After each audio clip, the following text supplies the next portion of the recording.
Listen up. One day I just woke up and I told myself I would never be broke or broken again. You are a moment, you are a memory. Get the narrative out of your head that I can't afford to change. Working out is free. Cutting toxic people out of your life is free. Are we understanding this? It's free.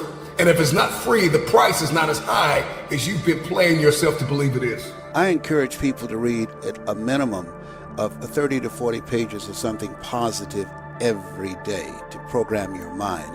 And all of us can do that. We can go to the library and check out books.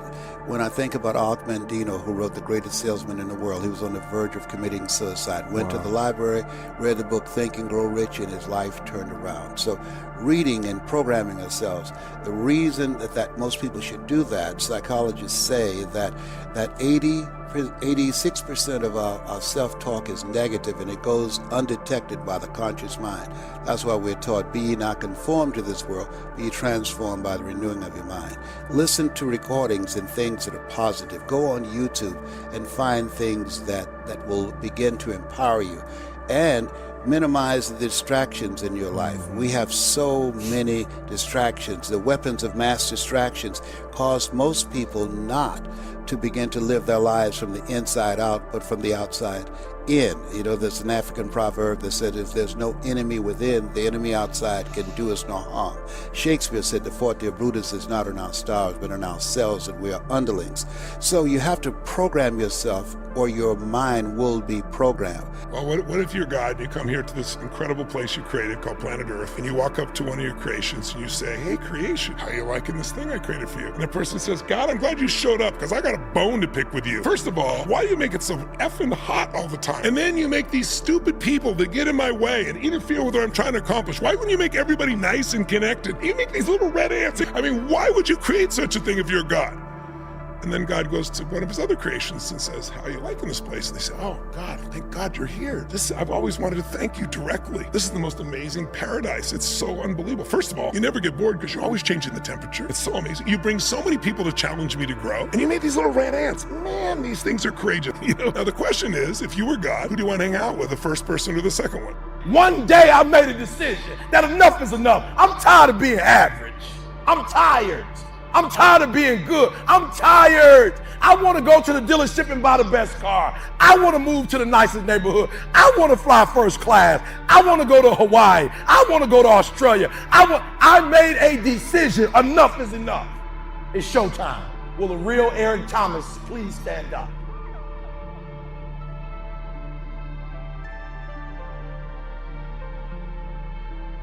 Some of you in the room right now, you are where you are. You're giving 60% when you have 120 in you. Why? Because you've never made a decision. There are those of you in this room, you already there. Your problem is there's some stuff you don't want to give up to go. You're talented. You just don't want to give up sleep. It's not that you, listen to me, pound for pound, any agent in the room, pound for pound, motivational speaker, pound for pound, entrepreneur, pound for pound, athlete, pound for pound, weightlifter, pound for pound, whatever you do, I guarantee you when you do it, nobody can do it like you do it. The problem is you don't hardly do it. You love sleep too much. You love that alcohol too much. You love that substance too much. You love that vice too much. There's something that you love more than yourself, than your dreams, than your goals. There's somebody called me the other day on an interview, stupid question. E.T., what do you feel like on the days that you don't feel like? I said, ask the question again, please. Well, what do you do on the days that you don't feel like? So I'm gonna be honest with you, I'm way past that. Every day I feel like. Every day I feel like eating. Every day I feel like giving my wife the best life.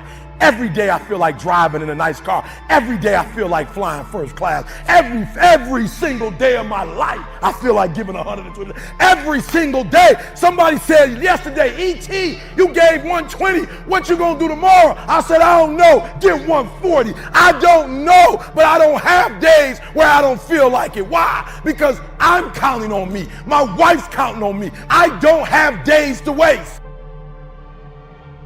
There's 3 decisions you're making every moment you're alive. Your audience can test this out. The first one is, what are you going to focus on? Now, when I say make these decisions, Theo, I don't mean you're making them all consciously, right? So whatever you focus on, that's what you feel. So the first decision you make is, what are you going to focus on? And most people have patterns of focus. So there's three I'll give you, your audience can test out. Do you tend to focus more on what you have or what's missing? What's missing? Yeah. Do you tend to focus more on what you can control or what you can't control? Okay. And then the third one, do you tend to focus more on the past, the present, or the future? The past. Yeah. So those three patterns, if you do all three of them, if you constantly look at what's missing, it's hard to ever stay fulfilled or happy. Yeah. So you have to always do something to try to make yourself happy, because you're always noticing what's missing. It's just where your focus goes. There's always something missing. There's always something that's not missing. There's always something beautiful. If you focus on what you have, you're going to be more fulfilled. Second one, if you focus on what you can control, what you do, it's why you have your own business. It's why who you are. A lot of people focus on what they can't control. It's overwhelming. They're stressed out. They think of all those things. So if you constantly focus on what's missing, you can't control, and the past, which you can't change, what that makes you is either angry or sad or frustrated or depressed. No problem is permanent. Or you start thinking the problem's pervasive because I haven't handled my finances, my whole world's over. Or because my relationship's bad, my whole world's over. Your life is bigger than that. Or all this is happening because there's something wrong with me. When you get to that point, you stop trying. And so my goal right now is to shake that up for people. People need a new perspective, and you can't do it by just sitting and thinking. You gotta move your body. You gotta change your energy and your focus, because low level of energy, I don't damn how smart you are, you're not gonna use all your ability. But if I get you into a higher state of being, mentally, emotionally, physically, then all of a sudden you start remembering who you are, and you start coming up with answers that you never even thought were possible before. You're gonna have to set an alarm and wake up at times you don't feel like getting up. You're gonna have to do what you don't feel like doing consistently to snap out of motivation and break into discipline. Because discipline is not about what I feel like doing. Discipline is a duty. Discipline is what I've been called to do. Discipline is what I was born to do. Discipline is what is required to get to that next level. It's not about what I feel. It's not about a feeling. I'm not approaching destiny sensually. I am approaching destiny on the wings of discipline. I need a routine. I need to get to sleep so I can wake up at the appropriate time. Man, you got to start going to bed. You got to start getting the rest that is required to power your day. When we sleep, we get refueled, we get re-energized, we can reimagine, we can position ourselves for an incredible day. I ask people all the time, you want to do something? Write it down. Because if it's not scheduled, most likely you won't do it. When I write something down, it's scheduled. And when it's scheduled, it mandates what I do. Write it down. You want it? Write it down. You see it in your future? Write it down. You want to make that move? Write it down. Before you say something, write it down. Motivational and transformational speakers all throughout history have asked the question, man, how hungry are you? It's your time, it's your turn, this is the hour, this is the season, this is the moment that you have been waiting for. Have goals that's beyond your comfort zone, because in order to do something you've never done, you've got to become someone you've never been. You've got to become a risk taker. Viscott said, if you're not willing to risk, you can't grow. And if you can't grow, you can't become your best. And if you can't become your best, you can't be happy.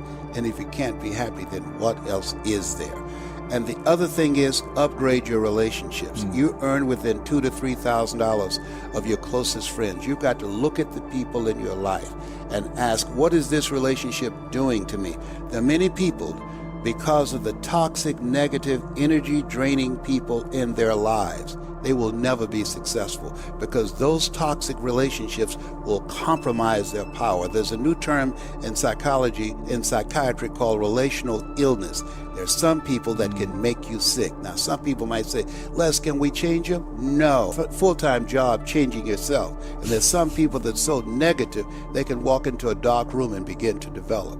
That if it doesn't make a difference if you're a gazelle, it doesn't make a difference if you're a lion. If you're at the top of the game, you still got to work. If you're at the top of your game, you still have to grow. If you're at the top of your game, what I know about you, if you're at the top of your game, there's still room for improvement. You can still get bigger. You can still get better. You can still be bolder. If you are still alive, there's still room for growth. There's still room to grow and be better.